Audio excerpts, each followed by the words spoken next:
Hi, everybody. I'm Barbara Otten, and Dana has asked me to talk to you about how I do card buffets. I'm really sorry that I can't do this on Facebook Live for you, but I'm actually running a 4-day retreat this weekend and need to take care of my customers, because customers come first. So, previous parts of this video have been recorded. Years ago, I did a video for Close to My Heart, but it's a little outdated. So this is going to be a new version on card buffets, which includes a lot about what I've learned along the way. I came up with the idea of card buffets because I found that I was constantly annoyed at how my card workshops were going. How they usually run. Everybody sits at the same table at the same time so that they can share inks and stamps. I really didn't like having to stand at the head of the table and go through one direction at a time, pass the stamp, pass the ink, hope that everybody can go at the same pace. Well, they don't. And someone will mess up their stamping, which means I've got to get them another piece of paper, and it kind of slows down the whole process. The other disadvantage to doing it that way was that the participants were all at different levels in their card making skills. Some were experts, others were beginners, and the experts would have to sit there and be patient while the beginners learned to stamp. Lastly, if a person didn't like 3 or 4 of the cards that I created, they were stuck with doing them anyway. I decided I had to come up with a better way. Now, I'm a former kindergarten teacher, and as one, I used to create centers in my classroom. I'm sure those of you with kids have seen those. The kids would go to a center, they'd sit down, they'd complete the task, and then they'd move on to the next.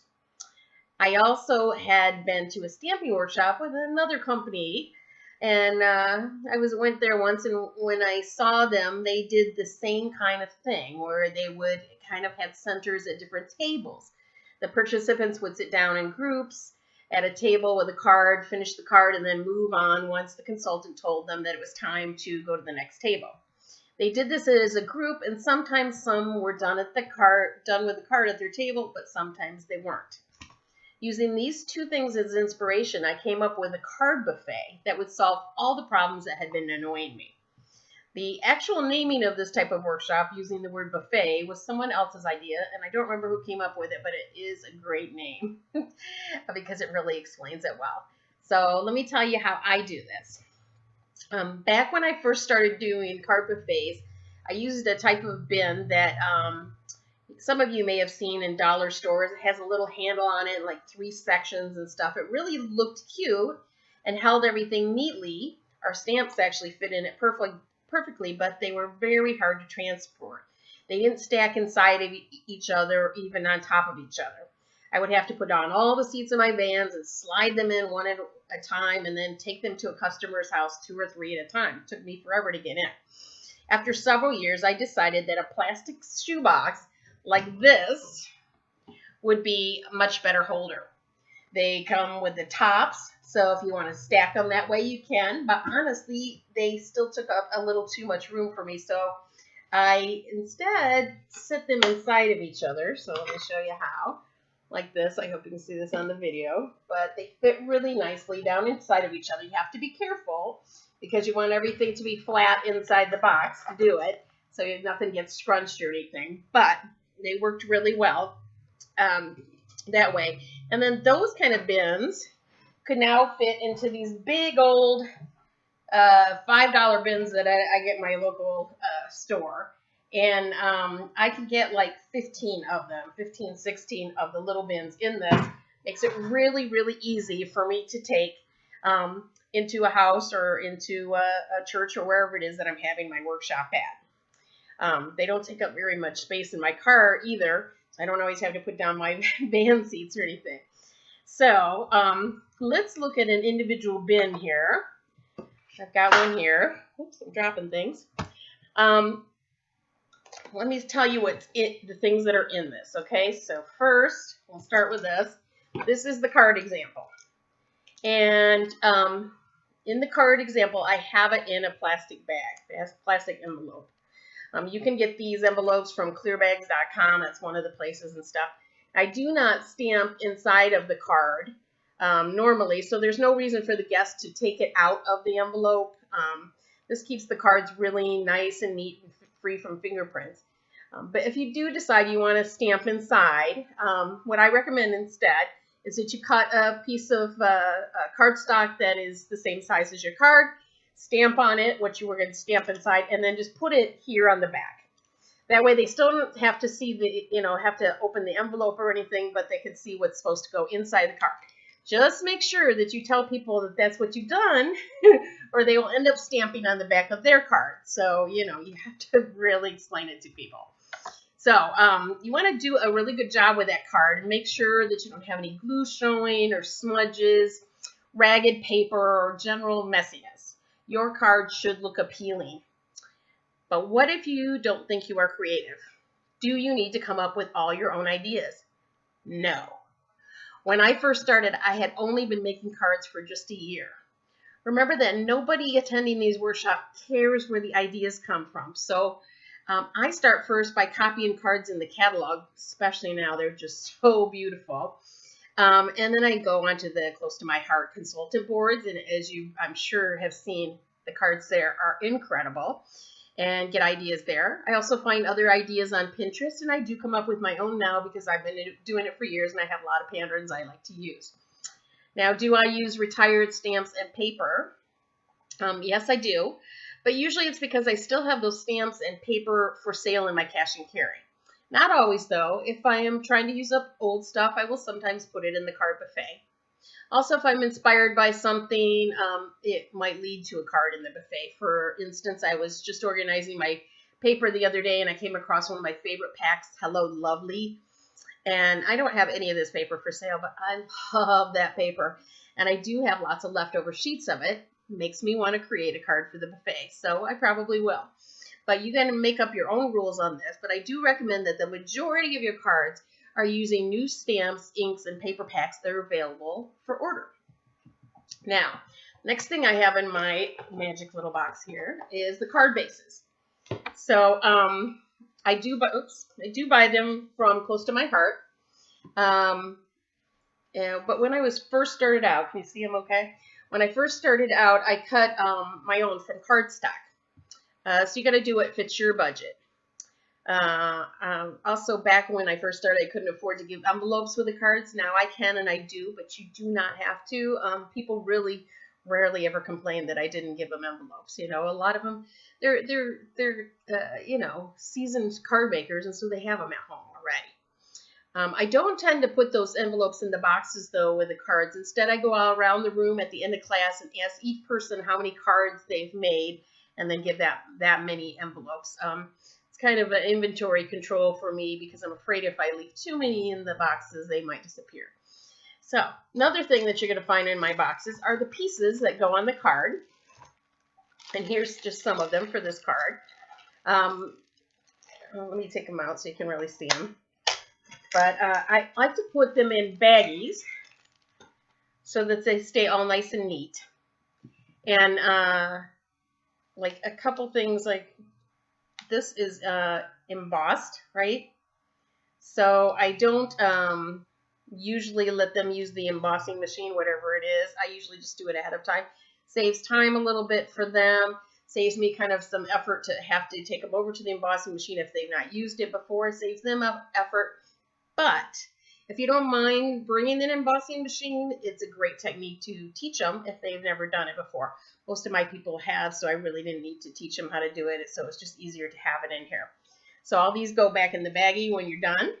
Now, in my kits, I have enough to make about 20 cards of the same card, right? This one I showed you. So there's enough kits to make this card. When I started doing this and had smaller groups of people doing my card buffet, I would make about 10 cards for each box. And I know the next question that you ask is how many boxes and how many different cards, basically how many different cards. Again, when I first started, I did 10 to 15 different boxes. Now, don't panic when I say this, I usually have 30 to 40 different boxes, but that's only because I love making them and I get a bit carried away, You don't have to have that many.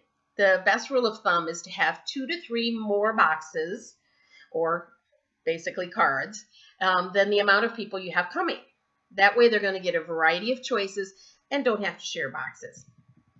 One other thing that I want to mention with the Mounted to Make is it's almost Easter. So if you were to have a card buffet tomorrow and you wanted to add some Easter cards in it, you would probably only need to make about 3 or 4 of each because Easter is almost here. And even with a big group, there's no way enough people will use up all those Easter cards in one class. So you keeping the number low will help you not to have leftover Easter cards. After Easter, you just take those boxes out. On the other hand, let's say that you are having card buffets in April, May, and June, and you want to put 4th of July cards in there. Well, then you're going to want to have more of those cards because there will be several chances for them to get used up before the holiday. So that's kind of how I think about it when I'm thinking about how much to make. Now, next in my box is embellishments. These also I put in baggies. Even if they could stand alone in the box, I like having them in baggies because it keeps it neater. It gets people in the habit of putting everything back in the baggies, which gives me a little less loss on my products, less that go missing. And yes, occasionally things do go missing. Most of the time it's accidental. Also, some of your supplies aren't taken care of the way that you would. I had someone rip a stamp at a buffet I did last year, and they didn't bother telling me about it. You want to really encourage your customers to tell you if something like that happens so that you can either fix the mistake or at least know that it's broken. If you tell them ahead of time that things happen and you understand, they will be more likely to let you know and not keep it hidden. Also, put your name on everything. That also helps. A lot of people won't take home things that say somebody else's name on it.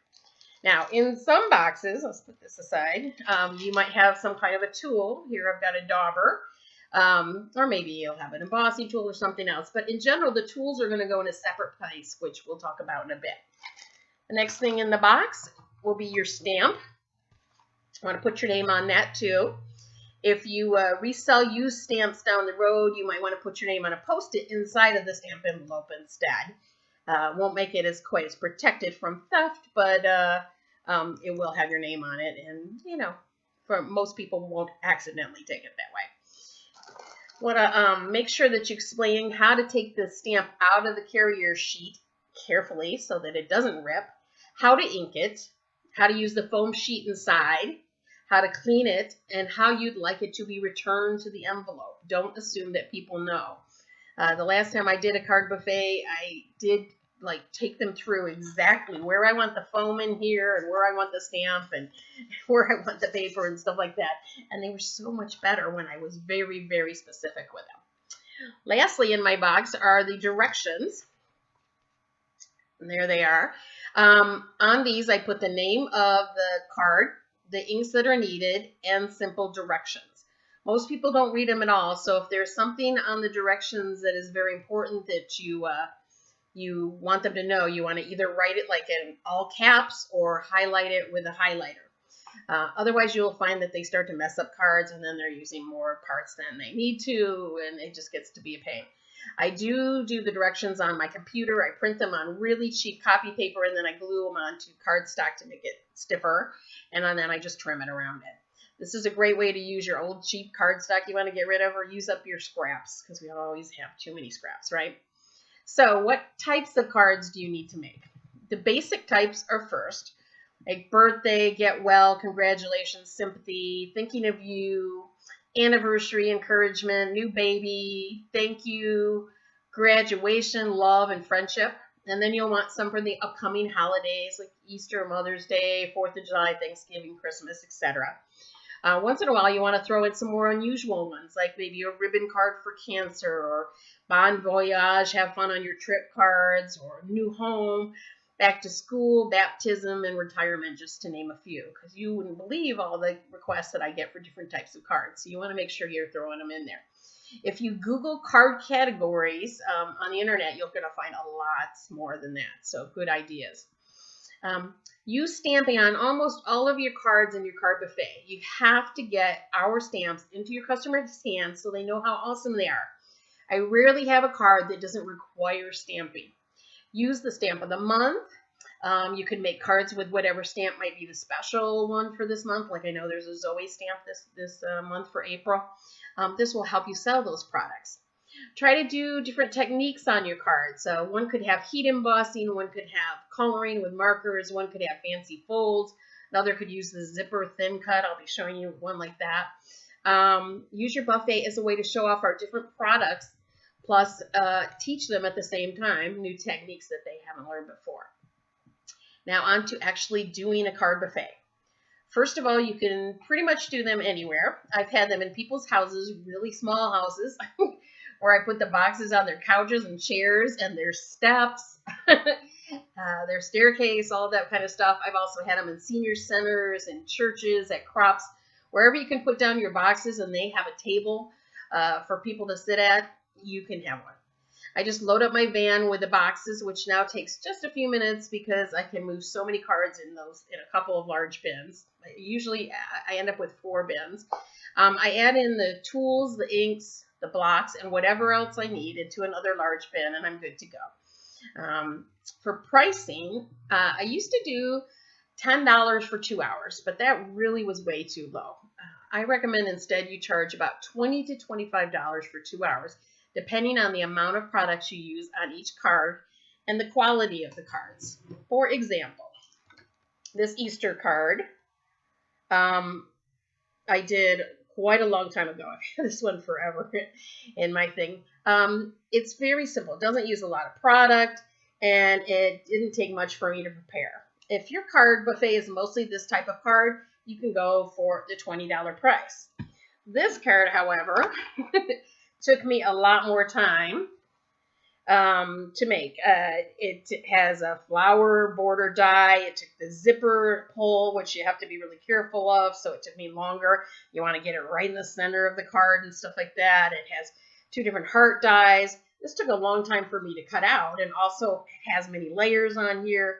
A PML card, and shimmer trim, and silver thread. This is a fancy card. And if you have a lot of those, you want to charge closer to $25. Now, if that seems like a lot, remember that you are advertising it as a buffet. And what do you get at a buffet? All you can eat, right? So that a card buffet, it's all they can make. If you advertise it as making as many cards as they can in a 2-hour period, people will come. They get it in their heads that they're going to knock out 20 cards in 2 hours. But let me tell you, the average amount people make is 5. After doing this for 8 or 9 years, it's almost always 5 cards. You rarely will get someone who makes more than that. And I've had people that have made 1 in that 2-hour period too. So you'll find that they don't really tend to make a lot. I think in all of my buffets, I've only had 1 or 2 have ever made a lot, and usually they did it as a kind of an assembly line type of thing, where they would make several of one card. Most people, though, don't want to make the same card over and over. They want to make different cards, and that's what slows them down. If you find that people are making way too many cards as an overgroup consistently, it means your cards are probably too simple, and you want to do things to make them a little more detailed. So let's look at this card. I have another one here. Where I popped it. Oh yeah, the one that I was just doing. There we go. Okay, so let's look at this card then. Think about all the things that they have to do for this. They have to fold the card base. They have to add the gray cardstock, the embossed cardstock, and then the pink strip, and then they set it all aside. Then they're going to have to stamp on the white, right? And then they have to clean the stamp. And then they have to use a dauber to color it all in. And then they're going to have to change colors and stamp the word fabulous in a different color, then clean the stamp again. Then they're going to have to add the ribbon, and they're going to have to trim it, and they're going to have to mat the whole piece and pop it up on the card using pop dots. Then use a shimmer brush. Each step takes time and slows them down a bit, but it also gives them a really special card. Now, no matter what you charge, remember that you can take orders afterwards. You can have some cash and carry at your class, and most important, you are establishing relationships with your customers. A word of warning on that, though. Most people don't go to a workshop thinking of buying things afterwards. They go to a workshop to do the workshop, and they don't want to feel like they have to buy something else too. This is not a gathering or home party where you know you're kind of expected to purchase, so you want to be really subtle. I don't pass out order forms at a card buffet. They are on a table next to the catalogs if people are interested. If I bring cash and carry, I keep the amount of stuff I've brought small, and I may mention it once in the class. If they are interested, they will buy, but don't push, or you'll find them not wanting to attend because they feel pressured. They came for the workshop, remember. Do have payment methods available and change in case they do decide that they would like to buy something. Now, you want to be ready. So let me take a quick drink. This is a lot of talking. So now you set up your workshop. I was able to get it down to 15-minute setup, but it might take longer when you're first starting out, so at least think about arriving 30 minutes early. If you're going to someone's house where you haven't been before and you don't know what you'll encounter in setting up, maybe go even earlier. You can always ask your hostess ahead of time what she has available in space for your buffet, what tables, that kind of thing. When setting up the boxes themselves, make sure your cards are on top and showing. You don't want them hunting for it. Make sure everything looks neat in the box because that's the way you want them to return it.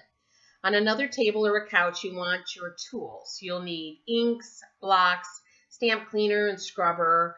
I always bring wipes because those are handy for messes. You never know what might make a mess. A couple of pairs of scissors, although they're supposed to bring their own. A trimmer, which is for you in case you cut something wrong. Happens to me all the time. Desk pad sheets to put down on everybody's table. A glue eraser. A couple of extra adhesives. Again, they are supposed to bring their own. A couple packages of Pop-Tarts, and then any special tools that you are having them use for the cards, but only bring what they need. Don't make it harder on yourself. This may be something like a scoreboard or a cuddle bug, a dry embossing tool, craft heater, those kind of things. They should bring a basic supplies kit with them. This will include all kinds of adhesives, glue pen, Pop-Tarts, a regular tape runner, for sure. They will also need small scissors, a glue eraser, and a black journaling pen. If someone is brand new and they didn't read the instructions about bringing these basic supplies, I will provide them once. But then I will tell them that the next time they need to have the supplies with them. Be nice, but firm. I always use the desk pads on each place to keep the table neat. This is especially important in someone's home on their dining room table, right? Don't want to mess that up.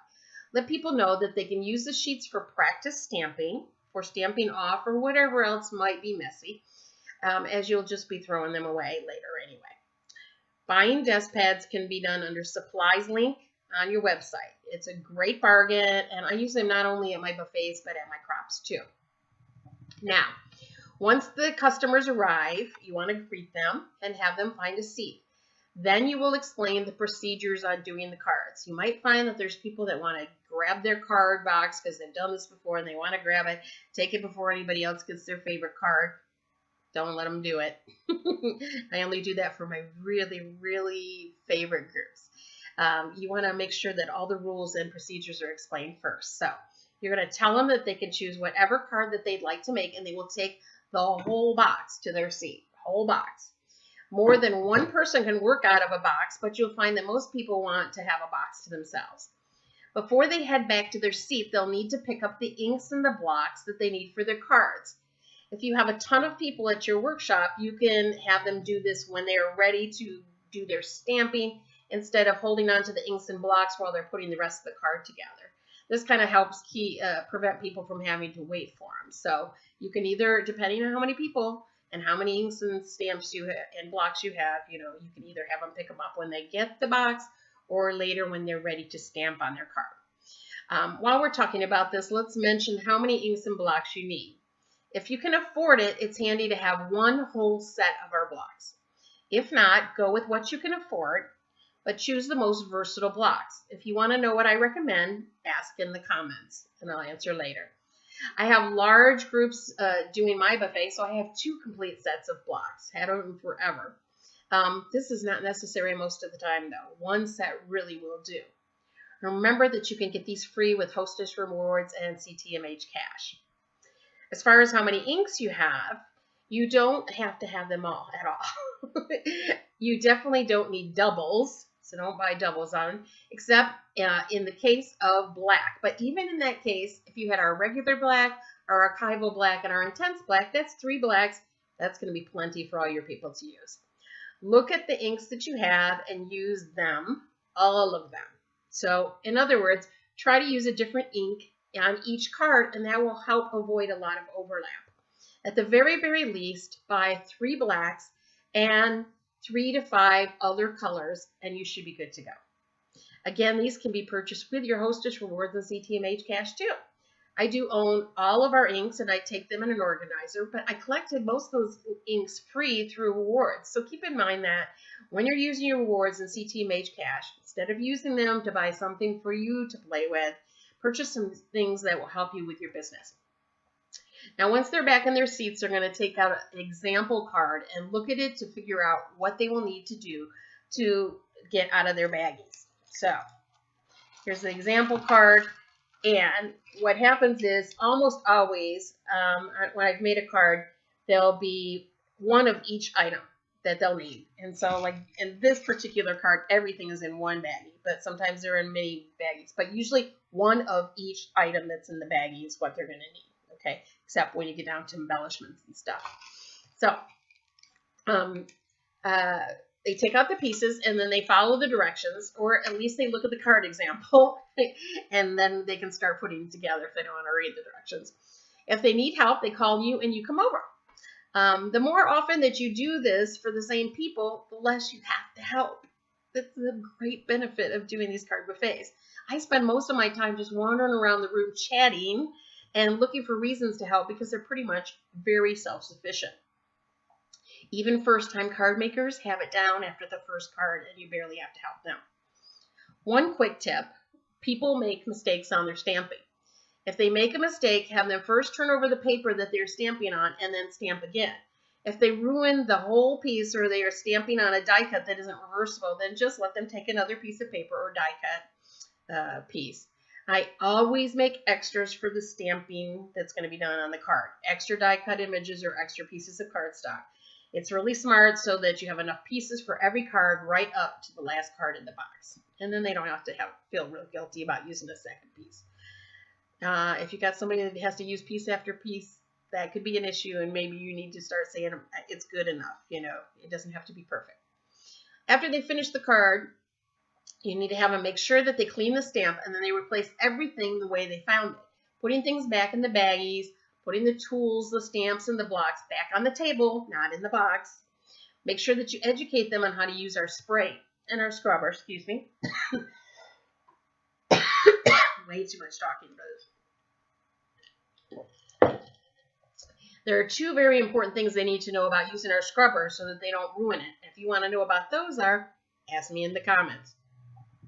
Now, after everything is back together, they take the box back to where it was, and then they choose another card. If someone has the card that they want, then they can share it, as I mentioned before. Sometimes you may see someone who has a tendency to hog a box by making several of the same card, which causes other people to have to wait. If this starts happening quite a bit, you can always make the rule that you can only make 1 card at a time out of a box, not in an assembly line. If someone else is ready for that card box, they have to give it up once they finish the card that they're on. I've rarely had this happen, though, so it really hasn't become an issue. Now, after I discuss the procedures and before they get their first card, I do have rules, just 3. Number 1, you have to finish the cards at the workshop. You can't take them home to color or glue. This cuts down on people making a ton and then trying to finish them at home. If they don't like the sentiment that is on the card and they can't find another one that in another box that they want to use, they can stamp a sentiment at home, but that's pretty much the only thing I let them do at home. If you don't have this rule, you're going to find that people are taking way too many, kind of taking pieces and stuff, and then they do them at home, and then that is cutting into your costs. Number 2, 15 minutes before the workshop is over, they must be starting on their last card or already working on their last card. They can't start a new one after that time, or you're going to be waiting for them to finish instead of cleaning up the workshop and heading home. Number 3, take care of the supplies. And I really emphasize this strongly with them. Be careful with the stamps. Keep them clean. Put everything back in the box the way they found it. Don't forget to clean stamps between inks. Be careful not to rip them. Make sure they're all back in the carrier sheet before putting them back in the envelope. People will ruin your things if you don't tell them not to, and you have to kind of keep your eye on them. Since you won't have a lot to do at the card buffets because all the work is really in the preparation, this gives you a chance to wander the room, making sure that your supplies are being taken care of. Also, during the workshop, you can get to know your customers. Ask them questions about their lives. How long have they been in love with card making? Find out about their families. What kind of movies do they like? I always ask those kind of questions. You will find that after a while, you get a lot of new friends through doing card buffets or any event. The more you ask them questions, the more attached they're going to become to you. It just happens automatically. When the workshop is over and they are possibly having a snack or looking at the catalogs or your cash and carry, you can start cleaning up if it's appropriate and isn't taking you away from your customers. A lot of times I'm just talking to them as I'm cleaning. If I've known the group a long time, they don't even care if I'm cleaning, so they're busy chatting and stuff. Make sure you do the same as your customers and leave the place as you found it. Clean up the desk sheets, any scraps, ink marks, whatever it takes to get the place back to normal. Then leave when appropriate.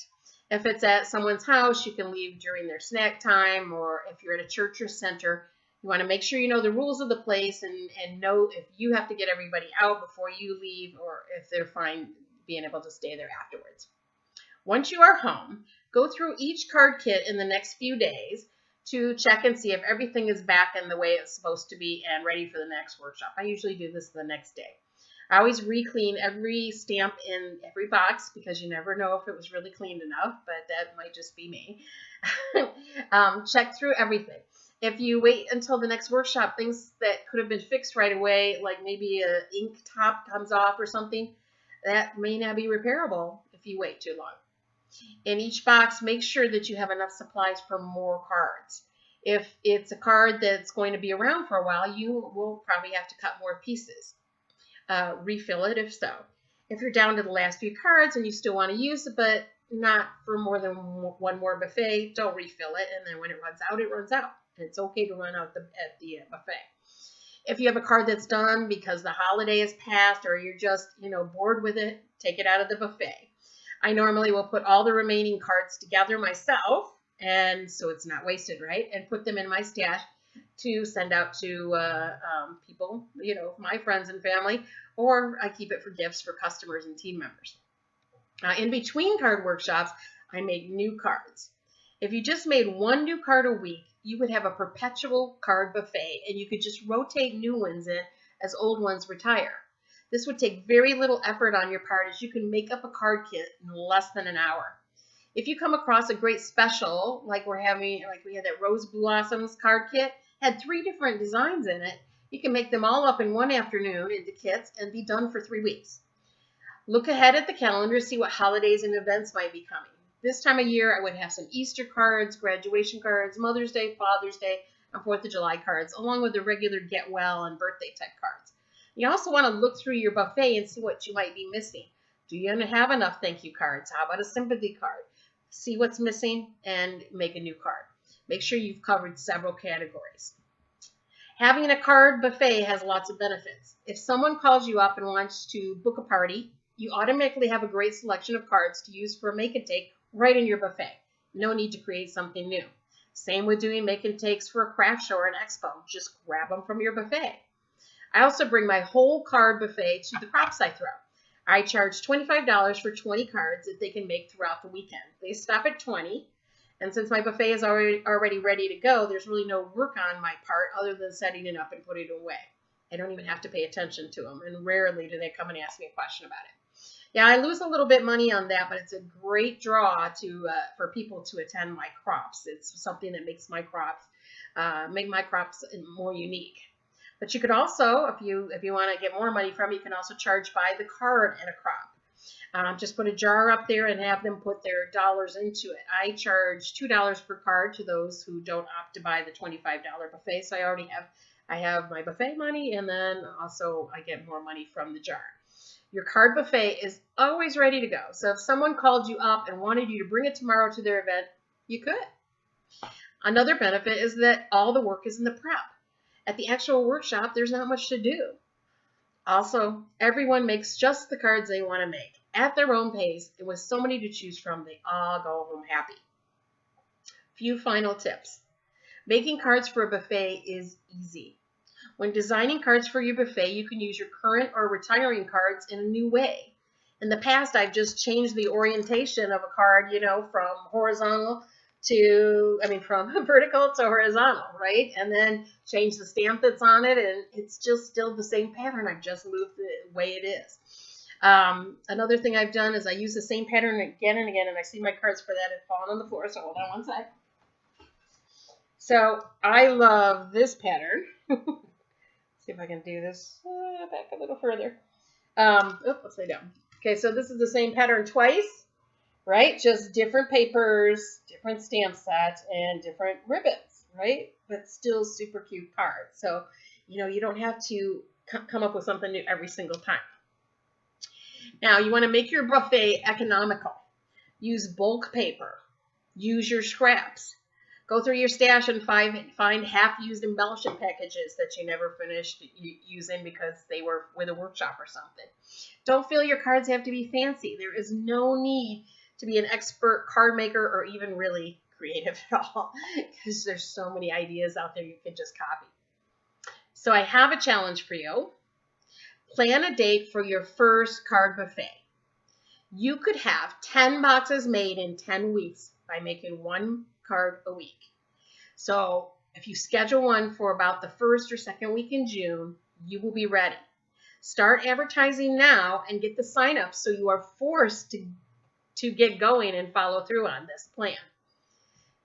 Taking money in advance is always preferable because people who have already paid will show up. So set up yourself a PayPal account or something, be able to take credit cards with something like a PayPal or Square.